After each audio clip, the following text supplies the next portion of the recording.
Dear students, आज के इस वीडियो लेक्चर में हम लोग म्यूटेशन जो कि मॉलिक्यूलर बायोलॉजी का बहुत ही इम्पोर्टेंट चैप्टर है को समझेंगे। देखिए, म्यूटेशन क्या होता है। म्यूटेशन का मतलब होता है कि alteration in nucleotide sequence of DNA molecule. तो डीएनए मॉलिक्यूल में न्यूक्लियोटाइड के अरेंजमेंट में अगर कहीं पे कोई अल्ट्रेशन होता है, किसी तरह का कोई चेंजिंग होता है, तो इस चेंजिंग को, इस अल्ट्रेशन को हम म्यूटेशन के रूप में डिफाइन करते हैं। पहली बात, म्यूटेशन का डेफिनेशन सीधी सीधी, mutation is equal to alteration in the nucleotide sequence of DNA molecule। अब देखिए, ये डीएनए के अंदर न्यूक्लियोटाइड्स के जो सीक्वेंस होते हैं उसका एक पैटर्न होता है। ओरिजिनल जो डीएनए का सीक्वेंस है उसमें अगर यानी वाइल्ड टाइप डीएनए है, उसमें किसी तरह के अल्ट्रेशन अगर होता है तो उसके नतीजे में क्या होगा कि अल्टर्ड डीएनए का रेप्लिकेशन होगा। डीएनए से डीएनए के बनने के प्रोसेस को रेप्लिकेशन कहते हैं। और फिर जो है वो उसमें अगर अल्टर्ड डीएनए का रेप्लिकेशन होगा तो अल्टर्ड सेल बनेंगे, क्योंकि सेल के डिवीजन से पहले डीएनए में रेप्लिकेशन होता है। अब अल्टर्ड सेल जब बनेंगे तो उस सेल के अंदर जब ट्रांसक्रिप्शन होगा, यानी कि डीएनए से आरएनए बनेगा, तो अल्टर्ड आरएनए बनेंगे, यानी डिफेक्टिव आरएनए बनेंगे। जब डिफेक्टिव आरएनए बनेंगे तो आरएनए से प्रोटीन बनता है, हम जानते हैं। डीएनए से आरएनए बनता है, आरएनए से प्रोटीन बनता है। तो जब आरएनए ही अल्टर्ड होगा, चेंज्ड आरएनए होगा, डिफेक्टिव आरएनए होगा, डिजीज्ड आरएनए होगा, तो फिर उससे जो प्रोटीन बनेंगे वो भी प्रोटीन डिफेक्टिव प्रोटीन होगा, वो अल्टर्ड प्रोटीन होगा।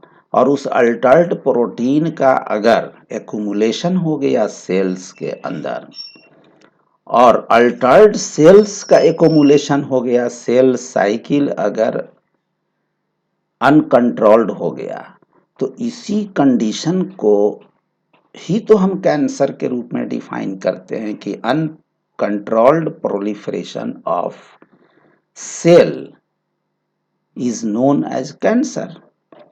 तो एक तो ये बहुत ही important human health and disease से रिलेटेड इंफॉर्मेशन है कि अगर म्यूटेशन होता है तो उससे कैंसर हो सकता है, क्योंकि म्यूटेशन के वजह से हमारे सेल जो होंगे वो सेल डिफेक्टिव सेल्स का निर्माण होगा, यानी डिफेक्टिव सेल का प्रोडक्शन होगा।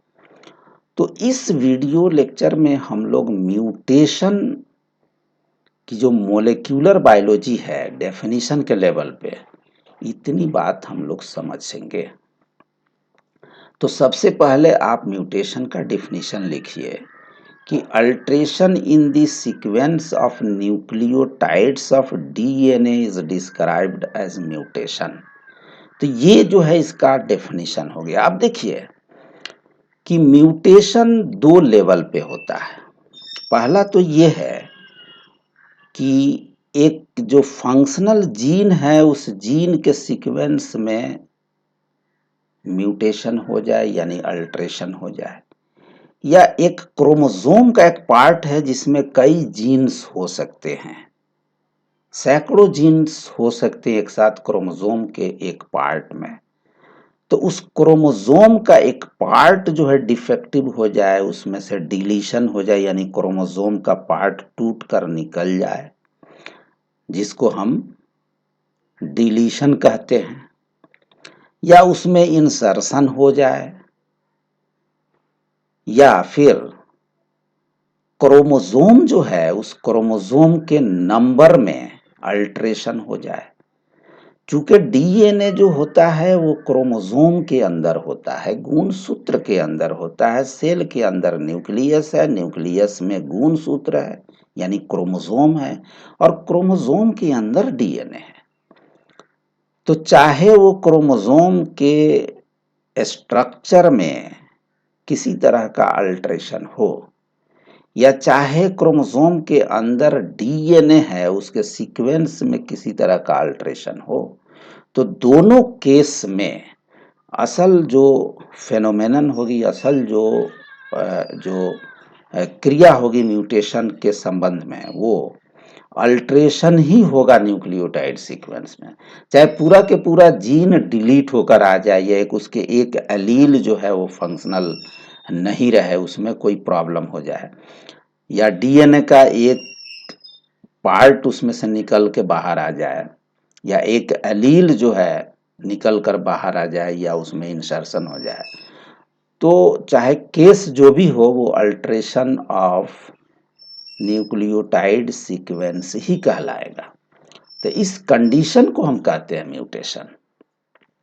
अब देखिए, जैसे एक एग्जाम्पल यहाँ ले लीजिए कि अगर किसी तरह के अल्टरेशन होता है न्यूक्लियोटाइड के सीक्वेंस में, तो आप गौर करेंगे न्यूक्लियोटाइड के सीक्वेंस के रीडिंग फ्रेम पे, तो आप देखेंगे रीडिंग फ्रेम में अल्टरेशन हो गया, चेंज हो गया। अगर रीडिंग फ्रेम, जैसे ये एग्जाम्पल ले लीजिए, कंसीडर कीजिए, ये एक स्टेटमेंट है, Ram has red cap, Ram has red cap.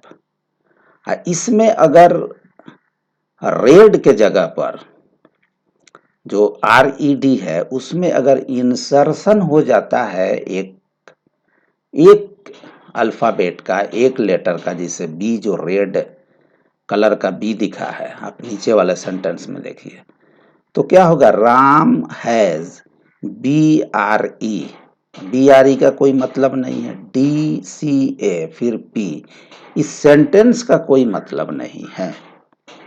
ये सेंटेंस का मानी मतलब बदल जाएगा, या कोई मीनिंग ही नहीं निकलेगा। इसी तरह से डीएनए के सीक्वेंस में अगर इंसर्शन हो जाता है किसी एक न्यूक्लियोटाइड का, या उसमें से डिलीशन हो जाता है किसी एक न्यूक्लियोटाइड का, तो जो जेनेटिक कोड mRNA के ऊपर आएगा डीएनए से बनकर, उसकी रीडिंग फ्रेम चेंज हो जाएगी। हम उसको रीड करते हैं जेनेटिक कोड को ट्रिपलेट के फॉर्म में, जिसको हम कोडोन कहते हैं। एक कोडोन यानी एक ट्रिपलेट, वो एक एमाइनो एसिड को कोड करने के लिए रिस्पॉन्सिबल होता है।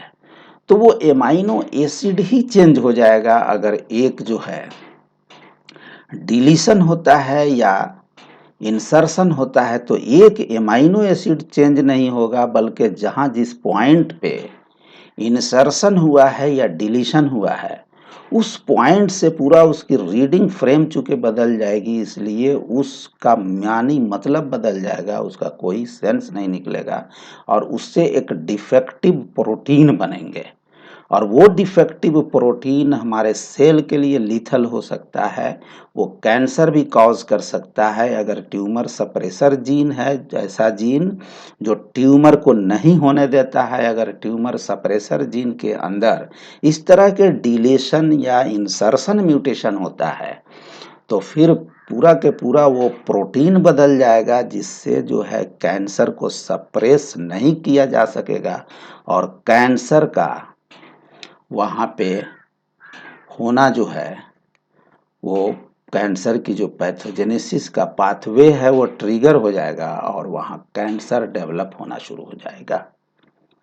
या और भी कई तरह के जेनेटिक डिजीज होते हैं, या और भी कई तरह के डिजीज होते हैं जो कि डिफेक्टिव प्रोटीन के इक्युमुलेशन से हो सकता है।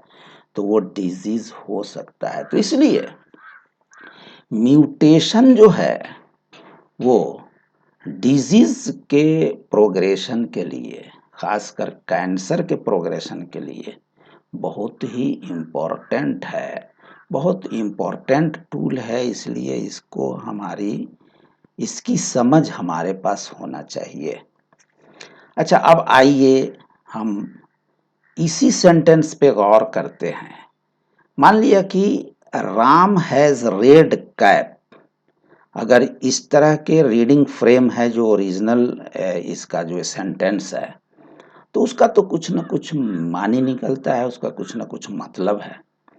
एक अगर न्यूक्लियोटाइड, एक अगर बेस का अल्ट्रेशन होता है, चाहे डिलीशन के वजह से हो या इंसर्शन के वजह से हो, तो पूरा के पूरा रीडिंग फ्रेम बदल जाता है।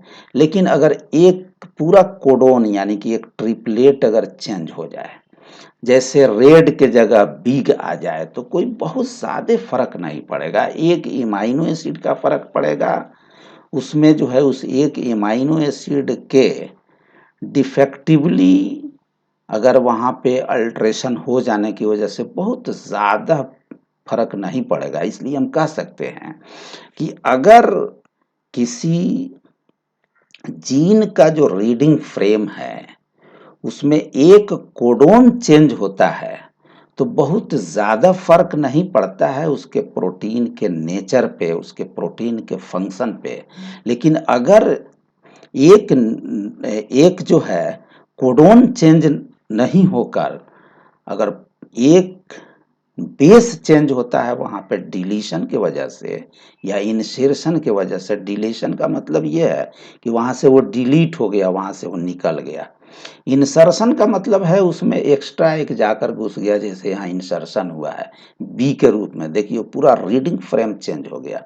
राम हैज तक तो ठीक है, लेकिन बिग के जगह, रेड के जगह क्या हुआ, वो चूंकि बी आ गया है तो बी आर ई पढ़ेंगे, चूंकि हम ट्रिपलेट के फॉर्म में जेनेटिक कोड को पढ़ते हैं। जेनेटिक कोड जो होता है उसको जो रीड किया जाता है सेलुलर लैंग्वेज में, जो मोलेकुलर बायोलॉजी के लैंग्वेज में अगर जेनेटिक कोड को रीड करता है सेल, तो वो एमआरएनए के ऊपर टीआरएनए रीड करेगा, उसको पढ़ेगा, तो ट्रिपलेट के फॉर्म में होता है वो।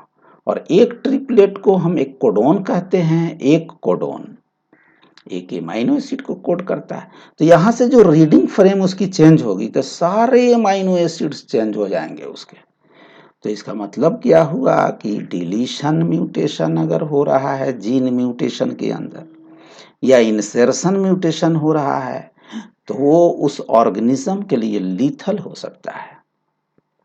वो कैंसर भी कॉज कर सकता है या किसी दूसरी तरह के डेंजरस डिजीज कॉज कर सकता है। तो चलिए म्यूटेशन को हम इस लेवल पे हम समझ चुके हैं कि म्यूटेशन क्या है, कि alteration in the sequence of nucleotides of DNA और a gene is known as mutation. ठीक है। अब देखिए एक बात और भी मैंने कही यहाँ कि ये क्रोमोसोम के लेवल पे भी हो सकता है। तो इसलिए म्यूटेशन दो तरह के होते हैं। म्यूटेशन जो है दो तरह के होते हैं। एक को हम क्रोमोसोमल म्यूटेशन कहते हैं और दूसरे को जीन म्यूटेशन कहते हैं। अगर जीन के लेवल पे चाहे इंसर्शन हो या डिलीशन हो या एक पूरा के पूरा कोडोन चेंज हो जाए, तो दोनों केस में जीन म्यूटेशन कहलाएगा। लेकिन क्रोमोसोमल म्यूटेशन को हम क्रोमोसोमल एबरेशन भी कहते हैं। और क्रोमोसोमल एबरेशन का मतलब यह हुआ कि टोटल क्रोमोसोम के अंदर चेंज होना, या change in the number of chromosome और स्ट्रक्चर ऑफ क्रोमोसोम, दोनों केस में हम क्रोमोसोमल एबरेशन ही कहेंगे। और ये म्यूटेशन का एक टाइप है जिसको हम क्रोमोसोमल म्यूटेशन भी कहते हैं। अगर जेनेटिक लेवल पे देखेंगे कि एक जीन के अंदर कोई डिलीशन हुआ है या इंसर्शन हुआ है या एक कोडोन चेंज हो गया है, तो इस केस में हम जीन म्यूटेशन कहते हैं, यानी mutation is of two types, one is chromosomal mutation, second one is gene mutation. Gene mutation को हम पॉइंट म्यूटेशन भी कहते हैं। तो क्रोमोसोमल म्यूटेशन, यानी क्रोमोसोमल म्यूटेशन को हम क्रोमोसोमल एबरेशन भी कहते हैं। क्रोमोसोमल एबरेशन दो तरह के होते हैं। देखिए, क्रोमोसोम के नंबर में चेंज हो सकता है या क्रोमोसोम के स्ट्रक्चर में चेंज हो सकता है। अगर क्रोमोसोम के नंबर में अगर चेंज हो रहा है तो हम कहेंगे न्यूमेरिकल क्रोमोसोमल एबरेशन। यानी कि अगर हम ह्यूमन की बात करें तो ह्यूमन के अंदर 23 पेयर्स ऑफ क्रोमोसोम होते हैं, यानी 46 नंबर ऑफ क्रोमोसोम होते हैं। अगर वो 46 नंबर ऑफ क्रोमोसोम में से एक क्रोमोसोम कम हो जाता है या एक क्रोमोसोम बढ़ जाता है, यानी 45 हो जाए या 47 हो जाए, तो दोनों केस में क्या हो रहा है कि न्यूमेरिकल चेंजेस इन क्रोमोसोम हो रहा है, मतलब न्यूमेरिकल क्रोमोसोमल एबरेशन हो रहा है। तो chromosomal aberration is of two types, one is numerical chromosomal aberration and second one is structural chromosomal aberration. अगर स्ट्रक्चर में चेंज हो रहा है कि जैसे कोई क्रोमोसोम है, उस क्रोमोसोम का कोई पार्ट है वो डिलीट हो गया, या क्रोमोसोम के अंदर एक क्रोमोसोम का पार्ट दूसरे कहीं से भी आकर उसमें इंसर्ट हो गया, तो इस तरह के स्ट्रक्चरल चेंजेस इन क्रोमोसोम को हम कहेंगे स्ट्रक्चरल क्रोमोसोमल एबरेशन। तो ये जो है डिटेल में हम इसका अलग अलग वीडियो के जरिए हम इसको समझेंगे कि अगर स्ट्रक्चरल क्रोमोसोमल एबरेशन है या न्यूमेरिकल क्रोमोसोमल एबरेशन है तो इसके मॉलिक्यूलर मैकेनिज्म क्या हैं और फिर इससे कौन कौन सी प्रॉब्लम्स किसी ऑर्गेनिज्म के अंदर हो सकता है, कौन कौन सी डिजीज हो सकता है और क्या इसका कोई फायदा भी है numerical and structural chromosomal aberration से। और फिर जो है जीन म्यूटेशन को भी हम डिटेल में समझेंगे कि इससे कौन कौन सी बीमारी हो सकती है, क्या इससे कोई फायदा भी है कि सिर्फ बीमारी होता है। तो इन सारी चीज़ों को हम अलग अलग वीडियोस में इन सारी चीज़ों को समझेंगे। यहाँ सिर्फ हम इंट्रोडक्टरी पार्ट यहाँ पे हमने प्रस्तुत किया है कि म्यूटेशन किसे कहते हैं। तो म्यूटेशन को एक बार और समझ लीजिए कि alteration in the sequence of nucleotides of a gene or DNA is known as mutation. Mutation is of two types. One is gene mutation and second one is chromosomal mutation. Chromosomal mutation is of two types, numerical chromosomal aberration and structural chromosomal aberration.